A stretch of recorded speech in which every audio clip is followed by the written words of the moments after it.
Hello everyone, welcome back to my channel. ఈరోజు మా పాపకి అక్షరాభ్యాసం చేపించామండి మొన్న వసంత పంచమి రోజున. అయితే మేము ఇంట్లోనే రోజువారి పూజ ఎలా అయితే చేసుకుంటామో ఆ విధంగా జరుపుకున్నామండి. అంటే కొంతమంది పంతులు గుడిలో చేపించచ్చు అన్నారు, కొంతమంది చేయించకూడదన్నారు, అండ్ కొంతమంది మీ పుట్టింటి వాళ్ళతో చేపించచ్చు అని చెప్పారు. సో దట్టు ఇంకా అలాగా డిఫరెంట్స్ వచ్చినాయి. సో అలా కాదు, కానీ మీరు రోజువారి పూజ ఎలా చేసుకుంటారో అలా ఇంట్లో చేసుకోవచ్చు. వ్రతం అలాంటివి అయితే ఆచరించకూడదు, కానీ పూజలాగా మామూలుగా చేసుకోవచ్చు అని చెప్పారు.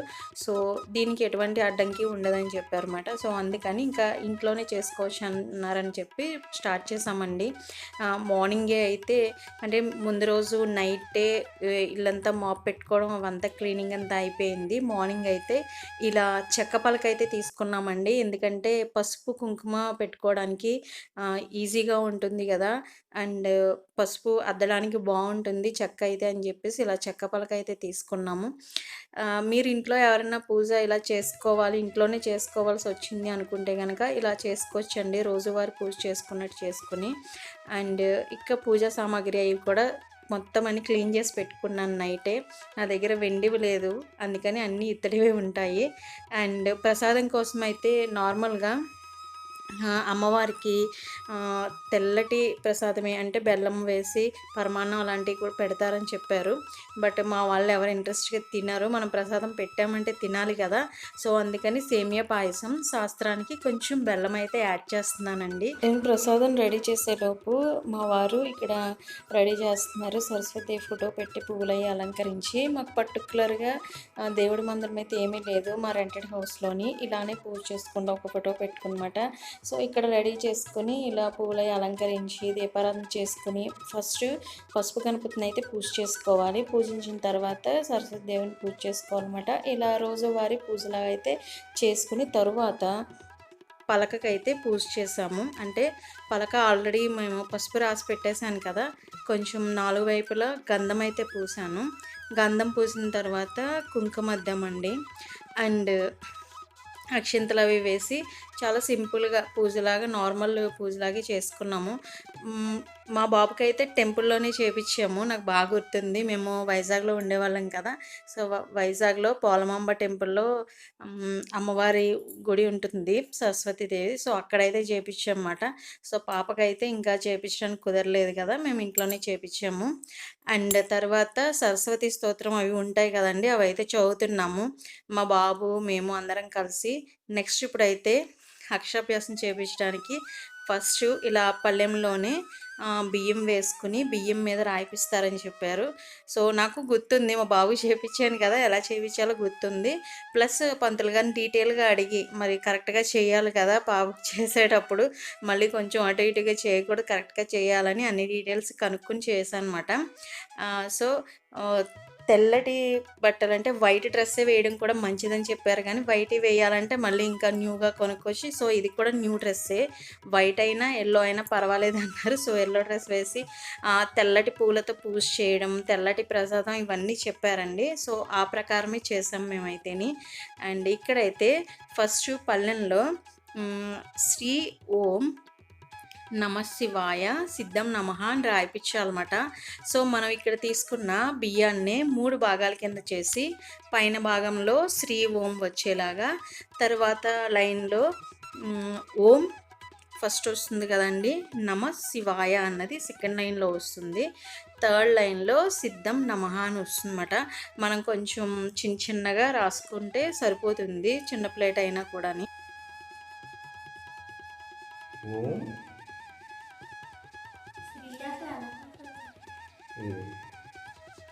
నమ శివాయ అంటూ రాయాలి, నువ్వు కూడా అనుకిక్కు. నమ శివాయ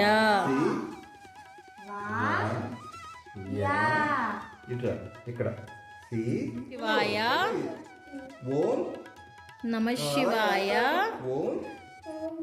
నమ నమ నమ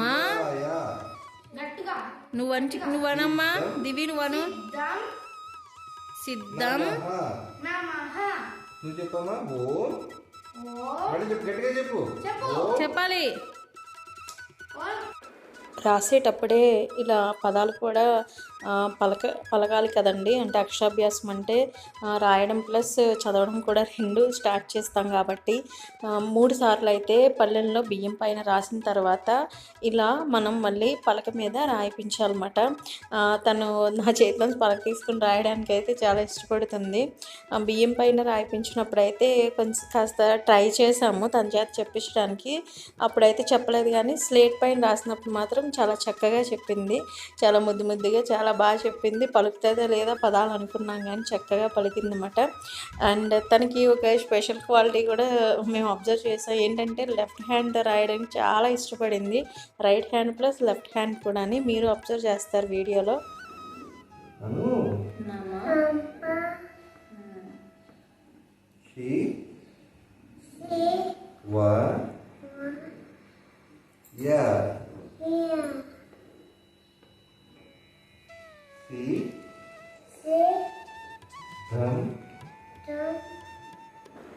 సో ఈ విధంగా మనం పళ్ళెంలో ఎలా అయితే రాయిస్తామో స్లేట్ పైన కూడా ఇలానే రాయించుకోవాలండి.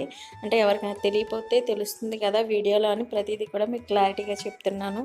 తర్వాత నేను కూడా తీసుకుని రాయించాను అనమాట. మామూలుగా అక్షరాభ్యాసమైన అన్నప్రాసన్న ఇలాంటివన్నీ కూడా తండ్రి ఒళ్ళోనే కూర్చోబెట్టి చేపిస్తారు. మా బాబు కూడా అలాగే చేపించాము. సో తనకు కూడా అలా పద్ధతి ప్రకారం జరిగినందుకు ఆనందంగా ఉంది. అంటే యాక్చువల్గా కొంతమందికి తెలిసే ఉంటుంది, మా మామయ్య గారు కాలం చేశారు కదా. సో ఎలా చేయాలి ఏంటి కుదురుతుందా లేదా అనుకున్నాం కానీ బట్ అందరినీ కనుక్కొని ఇలా అయితే చేయడం అయితే జరిగింది.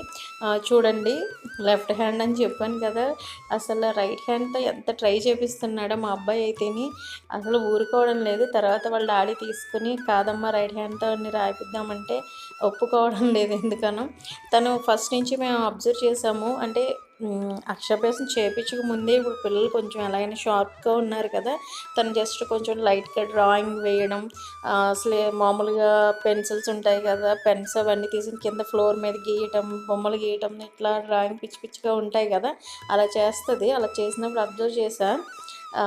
తను మామూలుగా రైట్ హ్యాండ్ లెఫ్ట్ హ్యాండ్ 2 కూడా యూజ్ చేస్తుంది. బట్ నేను ఇప్పుడు ఇంత పర్టికులర్గా తను లెఫ్ట్ హ్యాండ్తో రాస్తానే అంటుందని అయితే నేనైతే అనుకోలేదు అన్నమాట. ఇంకా ఇంట్లో పెద్దవాళ్ళు ఎవరొకరు ఉంటూ ఉంటారు కదండి, వాళ్ళు కూడా చేపట్టుకుని రాయిపించవచ్చు అన్నమాట. ఇప్పుడు వాళ్ళు రాయిస్తున్నారు.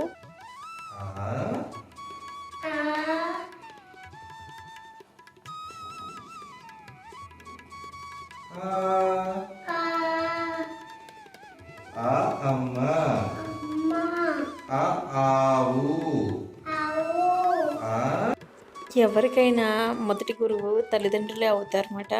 సో మనం ఇదివరకు కాలంలో చాలా టైం ఉండేది, ప్రతిదీ నేర్పేవారు. ఇప్పుడు టైంలో అంత బిజీ అయిపోయారు. ఎంత బిజీగా ఉన్నా పిల్లల కోసం మాత్రం కొంచెం టైం స్పెండ్ చేయండి. వాళ్ళ దగ్గర కూర్చుని, అంటే పిల్లలు ఎదిగే కొలది మన అవసరం చాలా ఉంటుంది. ఆ టైము ఇప్పుడు తల్లిదండ్రుల దగ్గర ఉండట్లేదు. నేను చాలా అబ్జర్వ్ చేస్తే మాత్రం తను చూసారా, తను ఒక్కతే చక్కగా దిద్దేసుకుంటుంది.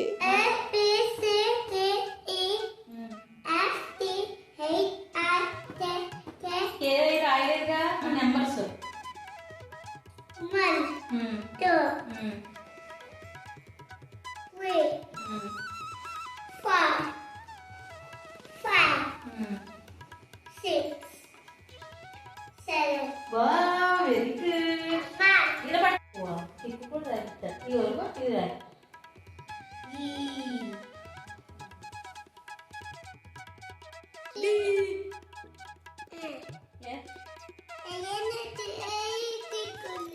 కిక్కు రాయాలా?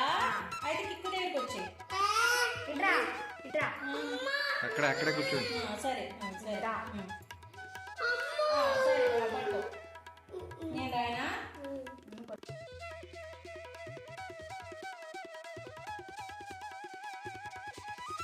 ఏంటిది?